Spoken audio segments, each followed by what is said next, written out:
I am so excited to close out Black History Month with an interview featuring Nkechi Taifa discussing her once banned children's book, Shining Legacy.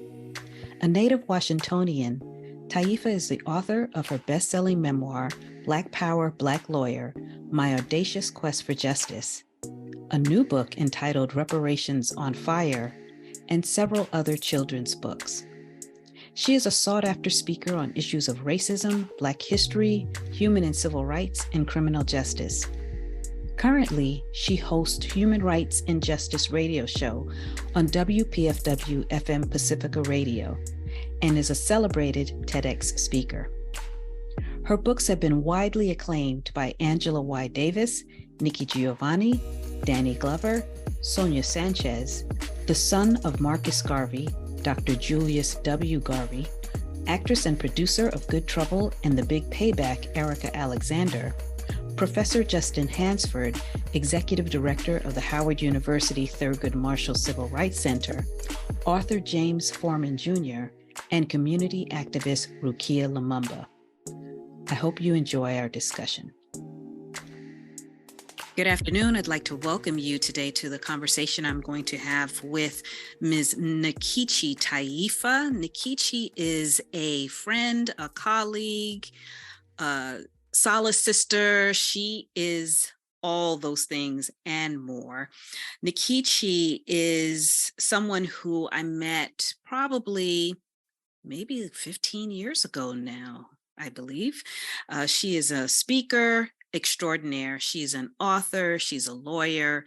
And with that, I'm going to have her just talk a little bit about herself and how she got to where she is. So Nkechi. Hello, Angela. I am absolutely thrilled to be able to chat with you today. So as you said, I'm Nkechi Taifa. I'm the daughter of Josephine McIntosh and St. Elmo Caldwell. I was born in the 50s, and I can assure you, my mama and daddy did not name me Nkechi Taifa back in the 50s. I adopted an African name when I was 16 years old, strumming through an African names book, and I picked it out, and I said, oh, this looks good. I thought it said Nkechi. Well, much to my chagrin, I find out years later that it's not pronounced Nkechi, it's pronounced Nkechi. I tried, but I just always keep going back to Nkechi. So I just rationalized, well, my tongue has been colonized and we are another branch of Africa on this side of the Atlantic Ocean. So I think Nkechi is okay as my choice of self-determination. Well, thank you so much. Yes, self-determined you are. And we all know you as Nkechi now, so it's stuck. And we appreciate you for being who you are. So I want to talk with you about the various books that you have, but because of the fact that we are now here in Black History Month here in the United States, and we are seeing attacks on the curriculum that is being taught in schools, particularly from people who fear the history that is the United States, right? We have a legacy in this country of not only slavery, but also of pushing people down regardless of who they might be. So we have a history of destroying Native American communities. We have a history of a war with Mexico where the lower part of the United States, what that was Mexico, is now the United States. We have had serious discussions and fights about who should be here in these United States, who belongs here. And I just want you to talk a little bit about the fact that we are having these attacks right now on books, on curriculum. Talk a little bit about your books and how you got to start writing some of these books that you have. We're gonna dive into Shining Legacy specifically, but there are also two other books, Three Tales of Wisdom and The Adventures of Kojo and Amma, that we will briefly touch on. So talk a little bit about these books and what happened to them. So thank you very much, Angela. Yes. So after graduating from college, Howard University, HBCU, in the late 70s, in 1977 to be exact. Before I went to law school, I was a teacher. I was a teacher in what was called an independent Black school. This was the time when Black studies are coming into the classroom. This is a time when there was a lot of I'm Black and I'm proud and Black culture and things along those lines. So we had started a number of what we call independent Black schools all across the nation in terms of educating our own, teaching our own. And I taught at one of these independent Black schools in Washington, D.C., and we made up a lot of our own teaching materials. There wasn't a whole lot out there curriculum-wise with respect to Black folk in the educational system. I know when I came up, you had the Dick and Jane books, Dick and Jane and Spot books, White Dick and Jane and Polka Dot Dog Spot and their little adventures. So we didn't have a lot to go on. So I decided to develop some of my own materials. And because we believed in Black history, 365 days a year, not just relegated to 1 month, the shortest month in the year, February, I developed teaching tools around teaching Black heroes and heroines. And again, late 70s, this was during the time when a whole lot of people didn't know a lot about our Black heroes and heroines. They might have known about Martin Luther King. They might have known about Frederick Douglass, but most of them didn't know about Marcus Garvey. Most didn't know about Fannie Lou Hamer. Most didn't know about Toussaint Louverture or Joseph St. or Paul Robeson, So I sought to include these. Most didn't know about John Coltrane. A lot did know about Harriet Tubman and Sojourner Truth, but a lot of folks didn't know anything about Malcolm X. So I sought to incorporate these within my book called Shining Legacy, a treasury of story poems for the young, so Black heroes forever will be sung. And I found that one of the best teaching tools was to teach in rhyme, sort of like what they got today with the rap. Well, yes. This was before and rap. Nursery rhymes, right, that we learned when we were younger. When I was younger, nursery rhymes. So yeah, definitely. Exactly. And so I sought to teach, and then when I put it in writing in my book, that the teachings through verse or through rhyme. That's why I called them story poems, because they were poems that actually told a story. So the telling of the stories, I think, are really incredible, the way you use poetry and the rhyming, because we know that a lot of people learn like that, right? Through rhyming. And a lot of the music that we listen to, of course, there's rhyming. And you mentioned rap. That is definitely an art form where people are rapping, and they're rapping in a rhythmic manner, and they are learning through that. So I love how the stories they really capture that essence of poetry and rhyme in simple verses that young people can understand, and people who are not so young like myself can also appreciate reading these stories and getting some things out of it that that we may not have necessarily known. You talk about Fannie Lou Hamer in the book, and although I did know about Fannie Lou Hamer, probably not in grade school or even in high school, it probably wasn't until college where I learned more about her. But there are some stories that you rhyme about, talking about her, that I didn't know, right? And so I think that it's a perfect example of a child's book or a young person's book being able to cross the line and come into an adult kind of learning style. So I appreciate that. So these books were banned at one point, were they not? Yeah, can you believe it? Oh my gosh. Okay, so these books were written, this book in particular, Shining Legacy, and let me just say something about legacy, if I may, because legacy is so very important. It is a tie that binds us back to our roots, which is really what your organization is all about, Heirloom, legacy, preservation, and the like. So my Shining Legacy was to tie us back to our roots, to our shining, our glorious, our golden past, and bring it on out into today's presence. So yeah. So with respect to Fannie Lou, I did research for my books as I wanted them to be correct. And, you know, back in those days, there was no Google. We went to the encyclopedia, or there might have been some other types of resources. And actually, what really got me was that Lou Hamer was in my lifetime. When she was beat to within an inch of her life just for trying to register to vote, that was like in 1960 when I'm in kindergarten.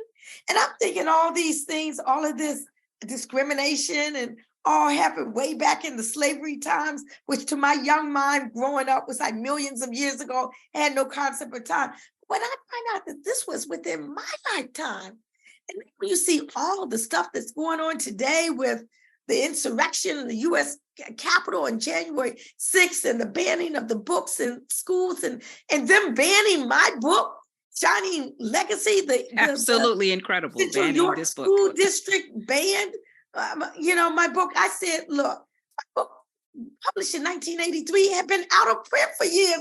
I don't even know how they discovered it to even ban it. So I vowed that I was going to put my books back out for a new generation to love and enjoy, despite the fact that a school district determined that it was to be banned. And tell me what happened when the school district, and I think we may have missed the particular school district, but the school district banned, and then what happened after that? So that was the Central York, Pennsylvania school district. We're not even talking about the South now, y'all. You know what I'm saying? And what happened was that CNN got a hold of the information. It wasn't just my book. There were many books that were banned because there was an attempt by a group of educators to produce a curriculum for the school with supplementary materials. And my book and many others were part of those supplementary materials. And then when the school board saw that, they said, oh, no, we're going to ban these. Well, CNN caught wind of it, and there was this whole huge expose. And right after that, the school board rescinded its banning policy. But it was only because of outside pressure, okay, from the world, from the country at large, that they and there were some students also that. And the students protested. In fact, the student group, interesting, this is a white student primarily, because this was a primarily white school district. The student group was called the Panthers. I thought that was interesting. But I think that was the name of their athletic team, not based on the Black Panthers, but I thought that was interesting. Very apropos, very apropos.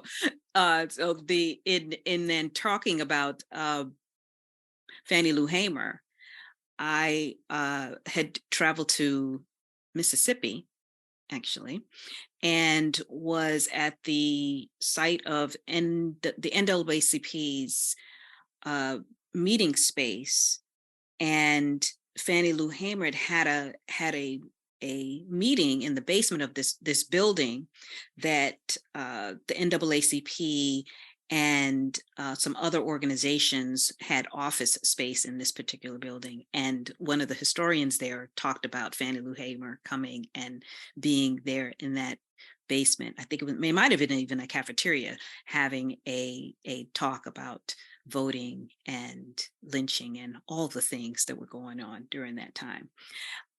I'm curious to just share just a little excerpt from the Fannie Lou Hamer, if I can, just to give a little flavor for the style. Okay, so the Fannie Lou Hamer one is titled, her name was Fannie Lou Hamer. Her name was Fannie Lou Hamer, born in 1917. Grandma had been a slave and the times were still mean. The state was Mississippi. Ruleville was the place. where Blacks sharecropped the land for another people's race. Now, the owner of this land was a farmer who was slick because he devised a little scheme when Fannie Lou was 6, promising her whatever she wanted from his store. She had to pick 30 pounds of cotton or more. Though he gave her what he promised, that sly, slick day, he now knew that she could work. Gone were childhood days of play. So as a little girl, she labored, picking cotton from the whites, from can't see in the morning till can't see at night. When Fannie went to school, she learned reading and writing. Songs she always sang and poems she loved reciting. But Fannie always felt the grim hardness of Black life, and she wished that she could change it and make conditions bright. Later, falling in love, she married Perry Paphamer. But conditions in the life in the South could make her life no tamer. Terror reigned all over, and from places Blacks were barred, all because of the racist Mississippi laws. So when the protesters came in the summer of '62, they showed Black folk of Louisville that Blacks had rights too. Listening to these words gave Fannie a little light of hope, as she learned that Blacks too had the right to vote. But when they went to the court to try to register to vote, they found the test given to Blacks had bearings of a hoax, being ridiculous, racist, and quite unfair. This registration test was more than Fannie Lou could bear. All the Blacks failed the test that day, with hearts beginning to burn, but they refused to give up and vowed they would return. 1 year later, Fannie passed that voting test, and she worked in the movement with quite a lot of zest. Now an activist for SNCC, she began to speak and organize her constitutional rights and expose the country's lies. But for working to help others pass that voting test, she was detained, questioned, then placed under her arrest until her body was battered and told that she would die. The kicks left her kidney injured and a blood clot in her eye. Because of being harassed, threatened, and from her job fired, Fannie Lou often said she was just sick and tired of being sick and tired, but never did she give up that little light of hope, but kept right on registering Black folk to vote. Now, that was just half of her story, because then it goes on to talk about that she fought against the Vietnam War. She fought against Black folk not being able to vote. She led many freedom songs. She talked about if you give a man fish, he can eat for a day, but if you teach him how to fish, he can eat forever. And with that, she formed something called the Freedom Farm Cooperative.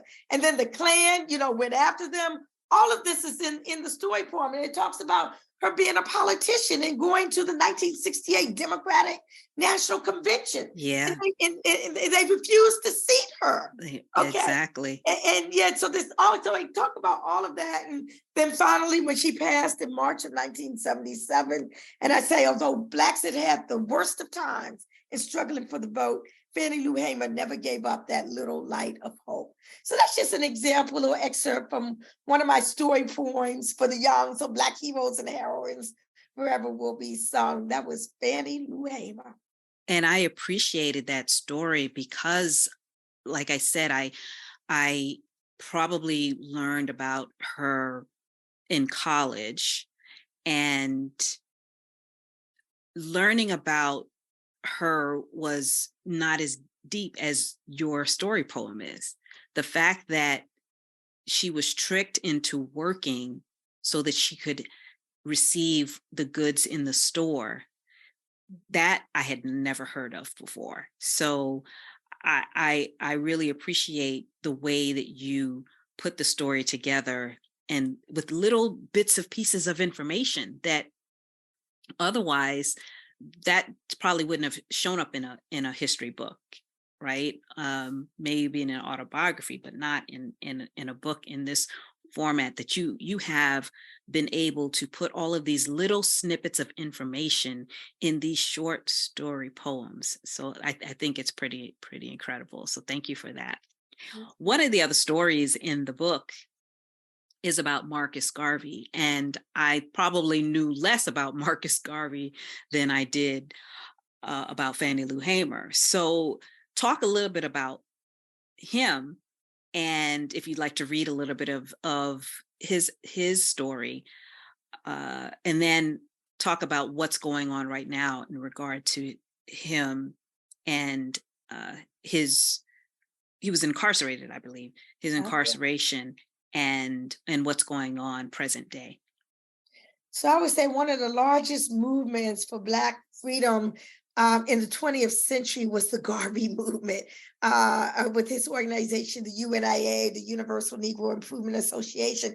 Garvey came from the Caribbean, he came from Jamaica, and he came to this country and, you know, he basically came because he said he been up from slavery. And he said that book imbued him with such information that he felt that he needed to rise up Black folk and to do a movement. He used to be on street corners orating, okay? And I found out much later on that my grandfather was part of his organization. Marcus Garvey was the one who developed and popularized the colors of red, black, and green in terms of the flag of African people, wherever we may be in the world. He's the one who coined the term "buy Black" in terms of economic self-determination and self-sufficiency. He's the one that popularized the idea at a time when Black self-consciousness and self-pride was set such a low in terms of pride in ourselves and our identity. He manufactured one of his companies, little Black dolls, doll babies, so little black girls could have see something that looks like them, you know, and take pride in, you know, as a result. But as a result of organizing just millions of Black folk, he came under the eye of the Federal Bureau of Investigation, actually the FBI's predecessor. And guess who was at the helm of the predecessor organization of the FBI? None other than the person who later became the director of the FBI, a young J. Edgar Hoover. And they placed agents within his organization. They sought to foment dissension and distrust, all the things that they were doing later on with the COINTELPRO, the FBI's secret counterintelligence program to disrupt and destroy movements, you know, such as Martin Luther King, all of the dirty lies that they spread about him, Malcolm X, the Black Panther Party, the Republic of New Africa. I mean, you know, Student Nonviolent Coordinating Committee, you name it. The FBI was always trying to disrupt and destroy Black organizations. And it really started with the Garvey movement back then in the 1920s. It resulted in his arrest, his unjust arrest for what they called mail fraud, because he had the picture of a ship. He had he was organizing a fleet of ships called the Black Star Line that would trade with nations. And he had this whole movement. We talk about we need to repatriate back to Africa, those who wish to go back to Africa. And the trial was so fraught with error that after the conviction, the president at the time, Calvin Coolidge, commuted his sentence. He was granted a commutation after serving several years with the stipulation that he be sent back to Jamaica. But his name was never cleared. He never received an exoneration, okay? And he had two sons. One son passed, Marcus Garvey Jr., but the second son, who was a thoracic surgeon, he just recently retired. His name is Dr. Julius Garvey. I work very closely with him and in seeking a pardon, or what we are calling an exoneration, for his father. The family wants his name cleared. This is present day history in the making right now. We're in conversations with the Office of the Pardon Attorney. We're in conversations with Congress. Congresswoman Yvette Clarke from New York is very much interested in a pardon for Marcus Garvey and many others as well. There have been petitions. There have been movements, just countless organizations calling for a pardon or exoneration of Marcus Garvey. And we want to have that happen. So I thought it important to highlight Marcus Garvey in my book, Shining Legacy, Story Poems for the Young, so Black heroes and heroines forever will be unsung. Because he's someone who's kind of been swept under the rug. There was dissension between his organization, the UNIA, Universal Negro Improvement Association, and the NAACP, which were contemporaries at the time, because he really galvanized the grassroots. Okay, and then you have that coupled with the FBI tearing organizations apart. So there was just a lot of stuff going on back then. But he organized folk into the Black Cross nurses and and that would aid people, with their health and education. He had the Black Legionnaires, which were the people who could stand ready for self-defense. He had manufacturing companies, laundry and millinery shop, bookstores. I mean, you just many, many things. And Garvey, the Garvey movement really laid the foundation for many other movements that came thereafter. One of his most ardent supporters, who was born in 1898, her name was Queen Mother Audley Moore, and she passed in 1997. So all throughout the whole 20th century, she not only kept the spirit of Garvey alive, but she also became a reparationist and kept the issue of reparations alive, which again is very timely with respect to everything that's going on today. So Angela, can I just read a little excerpt from my— Yes, please. And if you didn't realize when you started listening to this that you were about to get a history lesson, I hope you know now that you are receiving a serious history lesson. Go right ahead. All right, thank you so very much. This is called The Mighty Marcus Garvey, and this again was in my book that was banned by the Central York School District. The mighty Marcus Garvey, if you have ever seen, was the proud Black man with the red, black, and green. The mighty Marcus Garvey had a lot of pride. Millions of Black folk were on his side. He sailed from Jamaica to New York City. He organized a group in the 1920s, the Universal Negro Improvement Association. To millions was a great inspiration. He had the Black Cross nurses that worked so fine, the Black Legionnaires and the Black Star Line. The Black Star Line was the name of the ships. They would trade with Black nations and make many trips. The Black Legionnaires was the army to be. They trained to fight to set Black people free. The mighty Marcus Garvey had big parades. The foundations of our nation was being laid. The mighty Marcus Garvey had a lot of pride. Millions of Black folk were on his side. He said, African people were a mighty race, but we need once more a mighty land base. Let Africa be our guiding star, and then we'll know freedom won't be far. But some brainwashed Blacks turned up their nose. The racist court system said, Garvey's got to go. Back to Jamaica, he was finally sent, but as he went, he left us this hint. Look for me in the whirlwind, he said. Look for me in the storm. Look for me all around you, for my spirit will bring freedom to form. The mighty Marcus Garvey, if you have ever seen, was the proud Black man with the red, black, and green. Millions of Black folk were on his side because the mighty Marcus Garvey had a lot of pride. Because the mighty Marcus Garvey had a lot of pride. Because the mighty Marcus Garvey had a lot of pride. Wow. Thank you. Yes, he did. And we don't even realize what he gave us. We are not fully realizing all of these leaders, what they left for us, the legacy that they left that got us to where we are today. Thank you so much for that. The book is absolutely amazing. Everyone should get it, for all the young people, Black, white, yellow, red, green, or otherwise, because it is this is the legacy. This is the legacy. All of the people in this book, and there's so many more that didn't make the book, but there are so many tales in this particular book that you just read from. Cinque and the Amistad. Many of us probably saw the movie Amistad.